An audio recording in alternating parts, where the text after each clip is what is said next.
فصلوا علیہ وسلموا تسلیما الصلاۃ والسلام علیک یا سیدی یا رسول اللہ وعلی آلک واصحابک یا سیدی یا حبیب اللہ۔ یہ آپ بیٹھے ہوئے ہیں جامعہ صدیقیہ انوار مدینہ، اور دل میرا یہ چاہ رہا تھا کہ میں اسی موضوع پہ خطاب کروں۔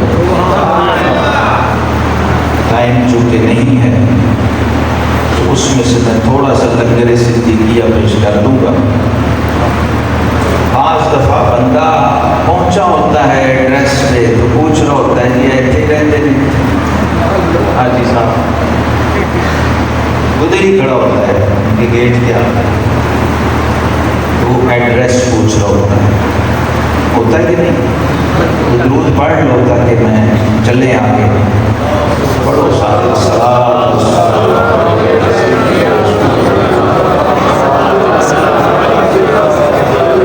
دو شعر میں امام اہل سنت اعلیٰ حضرت امام احمد رضا فاضل بریلوی رحمۃ اللہ علیہ کے وسیلے سے صاحب عرس حضرت الحاج علامہ استاد العلماء حافظ محمد اکبر نقشبندی مجددی قدس سرہ ان کی روح کو پیش کرنا چاہ رہا ہوں۔ جو شعر قاری صاحب پڑھ رہے تھے اعلیٰ حضرت کے اشعار پڑھ رہے تھے تو میں ادھر لاہور سے بریلی کی طرف دو شعر اسی زمین میں پیش کرنا چاہ رہا ہوں تاکہ صاحب عرس کی روحانیت کی ضیافت ہو سکے۔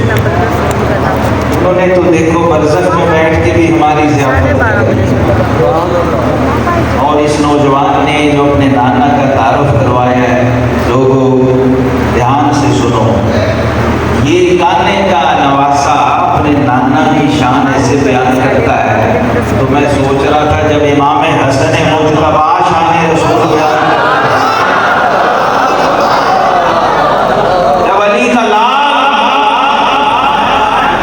مدینہ العلم کا لخت جگر اور آغوش مصطفیٰ کا بنا ہوا نواسا وہ تب کھولتا ہوگا خطبہ شان رسالت میں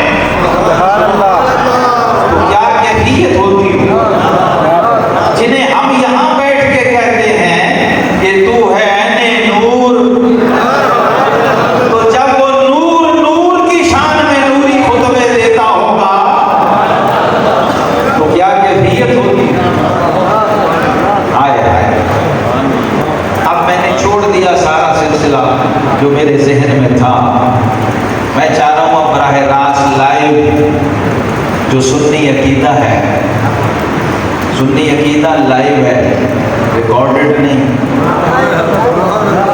ہاں یہ باپی جن کے نام ابھی میں نے سنے ہیں، میں یہ کئی بابے یہاں بھی بیٹھے یہ نہ سمجھ، دیکھو بابے کا عرس ہو تو ہو نہیں سکتا بابا نہ ہو۔ مزہ میں نے پچھلے دنوں بھی کہی یہ بات کہی کہ جو بے بابا ہوتا ہے نا اسے بابا سمجھ نہیں آ سکتا، جس کا بابا ہی کوئی نہ ہو۔ آئے آئے انہوں بابا کی سمجھ آ رہے تھے، بابے آئے انہوں بابا نہیں سمجھ آ رہے۔ جی میں جاتا ہوں سنیوں تمہاری محفلوں میں تو مجھے حیرت ہوتی ہے، میں آج دو باتیں وہ کہنے لگا ہوں جو باپوں کے بعد کہی جاتی ہیں جب وہ قبروں میں چلے جاتے ہیں۔ یہ بابا جی حافظ محمد اکبر نقشبندی یہ ایک ایسا وجود تھا یہاں اس سرزمین پر کہ میں ایک طالب علم ہوں، ابھی یہ کہہ رہے تھے ہم اکٹھے بیٹھے ہوئے تھے، یہ میری خوش نصیبی تھی کہ رب نے مجھے بچپن سے باپوں سے جوڑ دیا۔ جیسے باپ کوئی زندگی میں ایک دو دیکھتا ہے نا، میں نے ایسے ہزاروں بابے دیکھے اور دیکھے نہیں ہٹائے ہیں۔ تمہاری زبان میں کہہ رہا ہوں کہ تمہیں سمجھ آ جائے، بابا دیکھنا اور ہوتا ہے اور بابا ہٹانا اور ہوتا ہے، یعنی بابے کے ساتھ ڈیل کرنا اور اسی طرح کے اس کا نواسا دیکھ کے کہے کہ یہ میرے اس طرح سے، حالانکہ عمروں کا کتنا فرق ہے. یہ اس امت کا کمال ہے کہ 7 سال کا حسین ہو تو 70 سال کے صحابی کی اصلاح کر سکتا. یہ اس امت کا کمال ہے. حکیم الامت علامہ اقبال نے کہا خرد کو غلامی سے آزاد کر، غلاموں کو، جوانوں کو پیروں کا استاد. دعا کی کہ مولا باپا ہو کے جے میں لوگوں کو دین دسیا، علم دسیا، حکمت دسی. اس امت کا یہ کمال ہے کہ میرے مولا اس امت میں ایسے جوان پیدا کر جو پیروں کے استاد. اور اس امت میں یہ کمال ہے، ہمارا دھیان اور توجہ اس طرف جاتی نہیں، چونکہ یہ ایک بہت صاحب مسلک ہستی کا عرص ہے جس نے ساری زندگی خدمت دین کی اور معلمین تیار کیے، حفاظ ابھی آپ سن رہے ہیں، یعنی ساری زندگی علم سے جڑے رہے اور علم دین کی خدمت کی. اس لیے یہ 2-4 باتیں کرنے لگا کیونکہ یہ عام مجلسوں میں ہوتی نہیں ہے، میں بھی نہ کرتا. یہ ابھی ایک دم کیفیت یہاں تبدیل، حالات بدلے، اور جب یہ حالات بدلتے ہیں تو بڑا کچھ اور بھی بدلتا. جو خلق خدا بیٹھی ہے، یہ عرس ہمارے بزرگوں نے اس لیے رکھے تھے کہ جو آیا ہے وہ صرف پیٹ کا رزق لے کے نہ جائے بلکہ روح کا رزق بھی. اور یہ ہمیں ہی نصیب. میں بھی ادھر بیٹھا آپ لوگوں کے چہرے دیکھ رہا تھا، قاری صاحب تلاوت کر رہے تھے اور نعت پڑھ رہے تھے، تو مجھے رشک آ رہا تھا کہ اہل سنت ہونا کتنی بڑی خوش بختی ہے.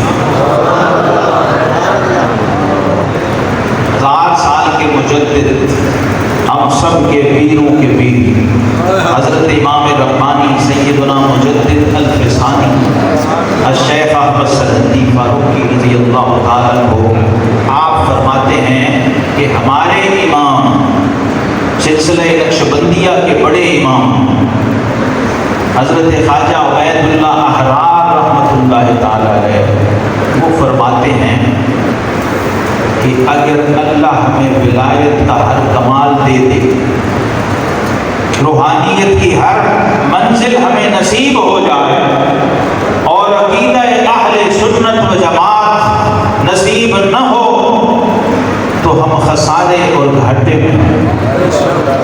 اور اگر ولایت و روحانیت کا، قطبیت و غوثیت کا کوئی مقام ہمیں نصیب نہ ہو، صرف عقیدہ اہل سنت و جماعت مل جائے تو ہم سمجھیں گے ہم فائدے میں.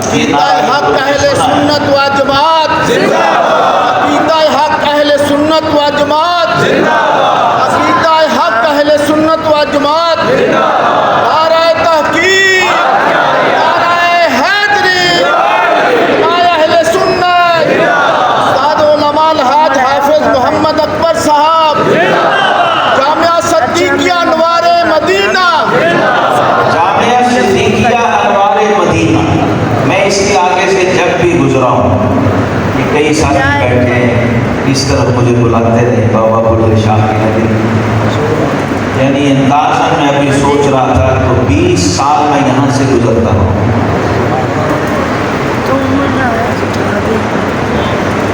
تو میں جب بھی گزرا لوگوں میں گواہی کے طور پہ کہہ رہا ہوں، صاحب عرس کی عظمت کو سلام کرنے کے لیے تو مجھے یہاں سے روحانیت کے حلے آتے تھے.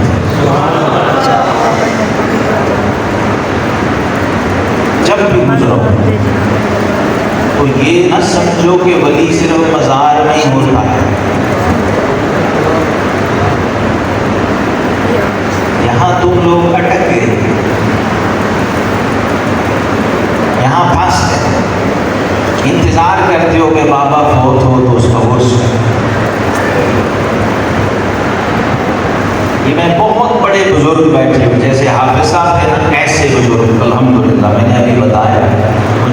ساتھ نصیب رہا، بڑی چھوٹی عمر سے۔ حضرت مولانا نبی بخش حلوائی رحمۃ اللہ علیہ کا عرس تھا۔ جو بزرگ بیٹھے انہیں پتہ ہے میں کس کا نام لے رہا ہوں۔ ان کا عرس تھا تو سوچو وہاں کون کون ہوگا۔ وہاں ڈاکٹر سرفراز نعیمی صاحب ادھر بیٹھے ہوئے تھے سامنے،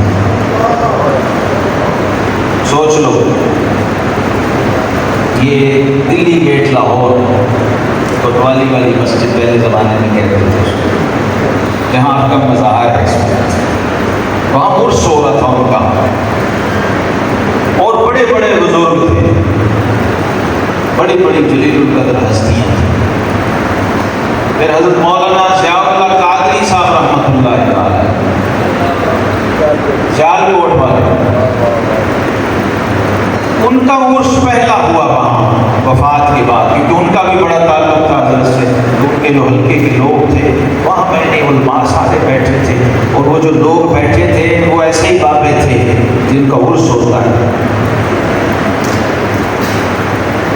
وہاں میں نے عبادت کی تھی، آج یہاں کرنے لگا ہوں، بابا جی کی روح کی نظر کرنے لگا ہوں۔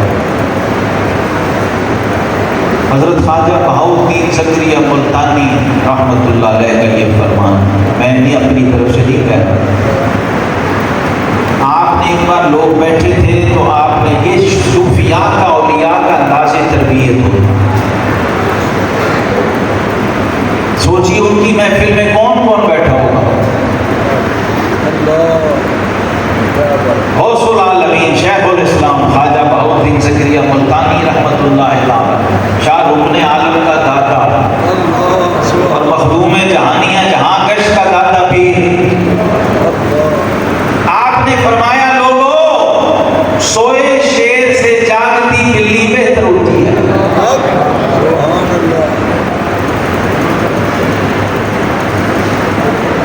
اس کی قدر سیکھ، شیر ہی صحیح پر ہوا تو سو گیا آرام کر۔ جو باہر بلی موجود ہے اس کی قدر کر۔ اہل سنت یہاں پھنس گئے، اور اس سے آگے پھر شاذلیوں کے امام سیدنا ابو الحسن شاذلی رضی اللہ، انہوں نے تو سمجھو پوری امت کا فرض کفایہ ادا کیا۔ آپ نے اپنے زمانے کے علماء سے خطاب کیا 700 سال پہلے، صاحب حزب البحر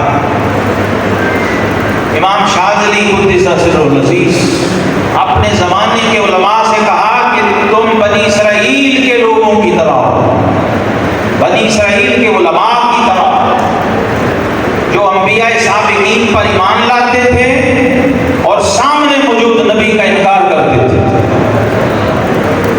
اس لیے تم ولایت کے فیض سے محروم ہو گئے۔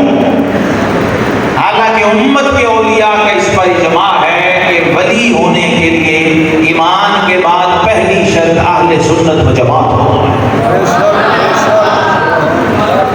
جو عقیدہ اہل سنت و جماعت پہ نہ ہو، کچھ بھی ہو، وہ اللہ کا ولی نہیں ہو سکتا۔ یہ بنیادی شرط ہے۔ جب لوگ یہ رویہ اختیار کرتے ہیں کہ گزرے ہوں کو مانا، ان پہ ایمان لائے، اور سامنے کھڑے عیسیٰ علیہ السلام کا انکار کر دیا، تو نبوت کے فیض سے محروم ہو گئے۔ نبوت پہ ایمان رکھنے کے باوجود، کیونکہ ایک نبی کا انکار ساری نبوت کا انکار ہے۔ اور اس سے آگے نصارہ نے کیا کیا؟ عیسیٰ علیہ السلام پر ایمان لے آئے اور عیسیٰ کے امام کا انکار کر دیا۔ 1,34,000 نبی و رسول کے امام کا انکار، جو کل نبوت ہے،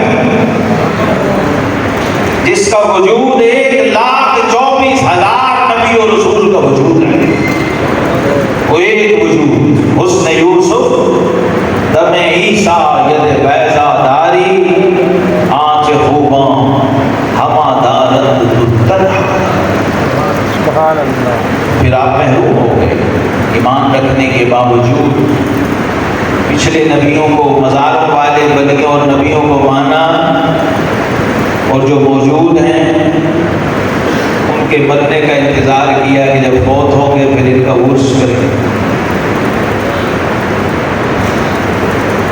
اللہ کے جو دوست ہیں اللہ کے ولی ہیں۔ ابھی آپ نے قرآن سنا ہے، قاری صاحب نے وہ آیات پڑھی، جو اللہ کے ولی اور دوست ہیں قیامت تک۔ حضور داتا گنج بخش علی حویری رحمہ اللہ لکھتے ہیں کوئی دور ایسا ہے ہی نہیں جس میں اللہ کے ولی اور دوست موجود نہ ہو، اور کوئی دور قائم نہیں رہ سکتا جب تک اللہ کے دوست اور اولیاء اس کے اندر موجود نہ ہو، کیونکہ ان کی شان حدیث صحیح میں یہ ہے، کسی تصوف کی کتاب نہیں، احادیث صحیحہ میں اللہ کے ان دوستوں کی شان جو انبیاء نہیں ہیں۔ آقا کریم علیہ الصلوۃ والسلام نے فرمایا رب اشخص و اکبر لو اقسم علی اللہ لابرہ، فرمایا یہ بکھرے